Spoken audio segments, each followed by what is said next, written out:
Angela Hagenbach, and I am a charter member of Book of Gaia. Pamela Baskin-Watson, and also Book of Gaia, yes. And I'm Nedra Dixon, also a charter member of Book of Gaia. Our name comes from our collective, how should I say this, our collective... Each of our careers, singularly, and when you put that experience together, those are the chapters of the book. Exactly. And each of us has had a substantial artistic career that lends itself to being a compilation of artistic endeavor. And so in Gaia is the universal spirit. She was a Greek goddess. Yeah. And naturally we're goddesses. Yes. And we're mothers. And we're all mothers, yes. Mm-hmm. Mm-hmm. And she was the mother of all of the elements, the earth, the sky, the oceans. Down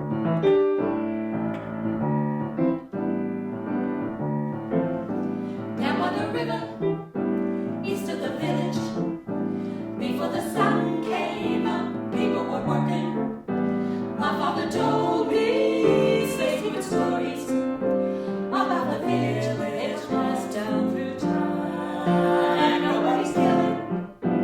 Nobody's stealing, everyone knew their way, everyone willing to help their mothers and their fathers down in the village long time ago.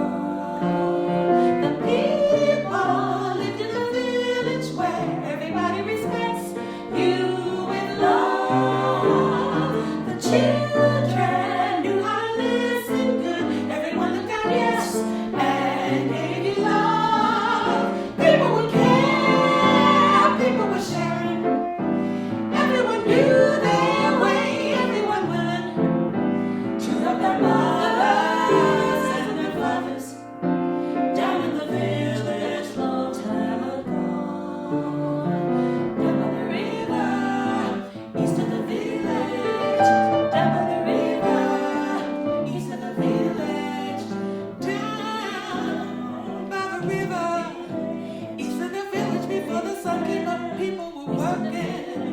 My father told me secret stories about the village that was passed down through time.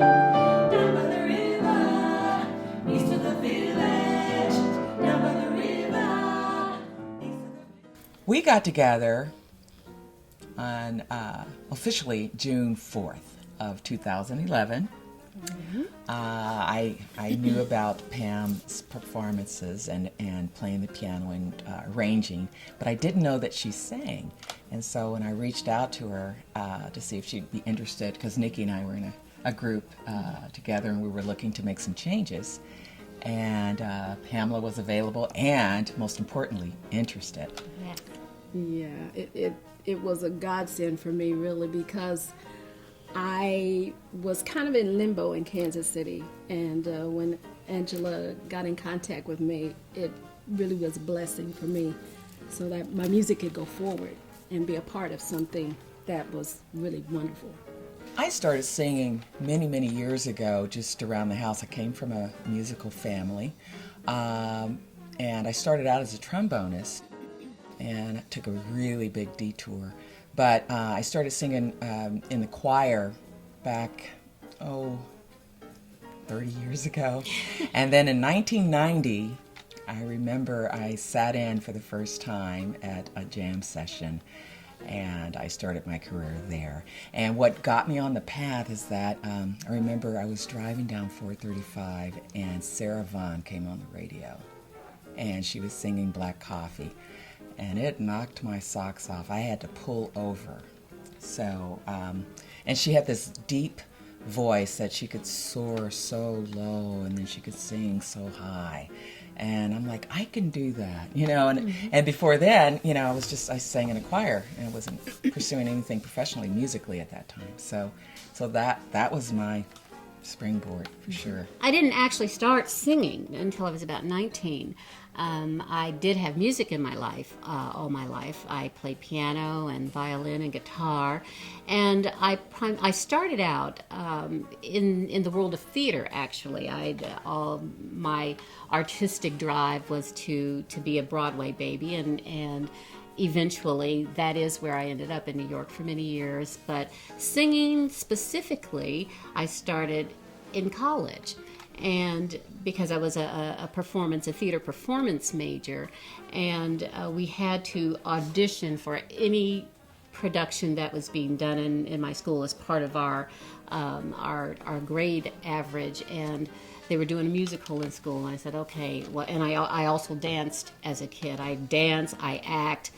I'm going to act like I'm singing. I have to go to this audition. Actually, I want to start by saying I actually have two passions. One is the piano and the other one is choral music. Not necessarily so much voice, because I didn't really start singing until I got older. But my passion for the voice in choral music is actually from my mom, who was a choir director in the Missouri public school system as well as minister of music in our church, and she had her own semi-professional choral ensemble, and it was called the Kansas City Meister Singers. If my history, and I was a kid then, but if it serves me correct, I believe they were the first African-American choral ensemble to perform at Starlight Theater in a production of Showboat. So all my life I've heard voices in the choir, and my mother always had wonderful accompanists, and that's what made me want to be an accompanist, and that's how I honed my musical things really as an accompanist in New York. And I sang also, had a trio that I worked with in New York also, but the most consistent singular vocal stuff that I've been doing since I've been in Kansas City. So that is my story, and I'm sticking to it.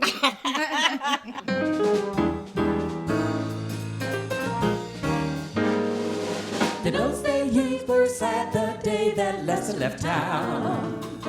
The words they used was speak the blues when Lester left town. But he had a way that was quite unique. Quite unique. His stuff was real hip. You got to dig it. With Johnny Hodges and Coleman Hawkins, he held his own. Oh yeah. And Lady Day, she dubbed him Prayers of the Saxophone. He had a way of spreading his pork pie hat. He was a smooth cat.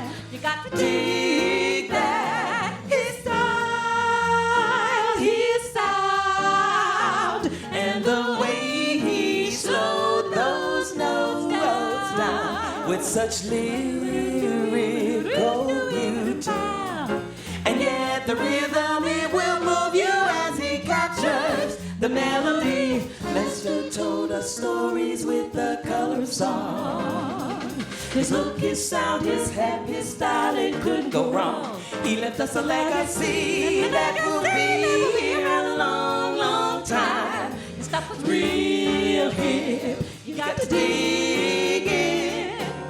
Lester Young was unique, from the way he held his note to the way he would speak. And his sound rode a river of miracle rhythm to heal a town. Musically, we're different because we do a lot of close harmonies, but I think we have a community intent. I think that's the difference, because we're not just people who get together and we like to sing and we'll put some stuff together. As you have alluded to and we've talked about, that we are women of a certain age. Yes, we are women of a certain age, and in the business of show business, it's a harsh, difficult business. No matter what facet of it you're in, it's an exacting business, and it is a business that is focused primarily on a youth culture. And we are not women who are 20 years old and can, do skirt bandages for skirts and go that route. But we want to emphasize that no matter what your age, if you're a creative being, if you're an artist, you should have a voice and a platform for making your art, for stating your passion, your soul, your heart in your music or your visual art or your dance, whatever it is. And so as three women who have something creatively to say musically, we are constantly looking for a new way to do it, a new material. thing. New material.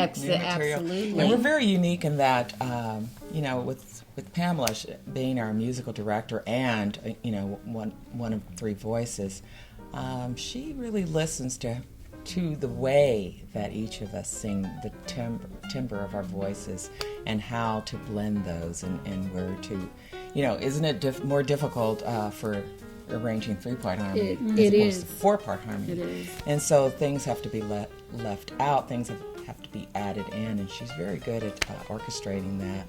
And we did quite a lot of original compositions. Most of them are hers. And we co-write a lot of things. And we do some co-arrangements as well. But, the direction, musical direction, pretty much. Miss Pammy. Thank you. Look to the waves, breaking the foam, dancing like children over their homes. The dolphins, Neptune's children at play, freer than many of us can say.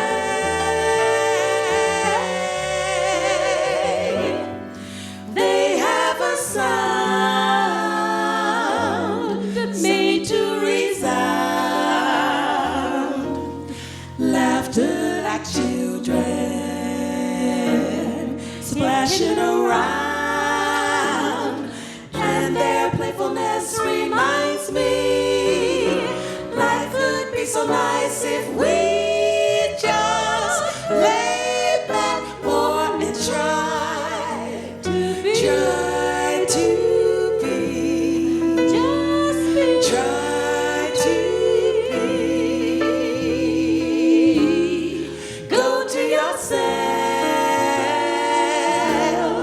there's nothing else. Everything's got to come from that self. The dolphins, carefree, help me to see. Relax, I can learn to be me.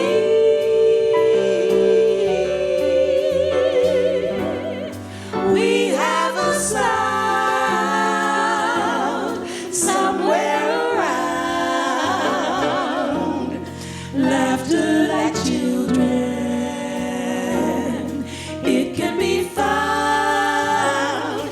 Try to get where it's been hiding. Laugh and take the time to give that child in you a chance to live. Chance to live. Chance to live.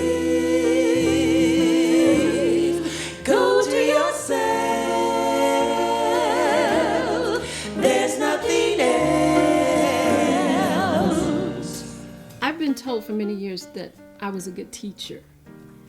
And I am honored enough and blessed enough that I've lived long enough that some of the people that I know I've touched, I've been watching them. Their careers are doing really well. And I used to shy away from this thing because it used to be no matter whatever I did, people would always say, but you're a good teacher. And I was, in my head, burdened by this dumb adage that people say that those who can't do, teach. And that is the dumbest thing I've ever heard, because anybody who knows anything about anything has learned something from somebody. So that's how I want to be remembered, I think, as I believe I'm a good teacher. I think I would like to be remembered as a creative artist who is always willing to delve into my soul and my brain and my heart to come up with something that expresses my passion for performing in a way that touches whomever my audience is, whether it's an audience of 25 people or an audience of 2,500 people.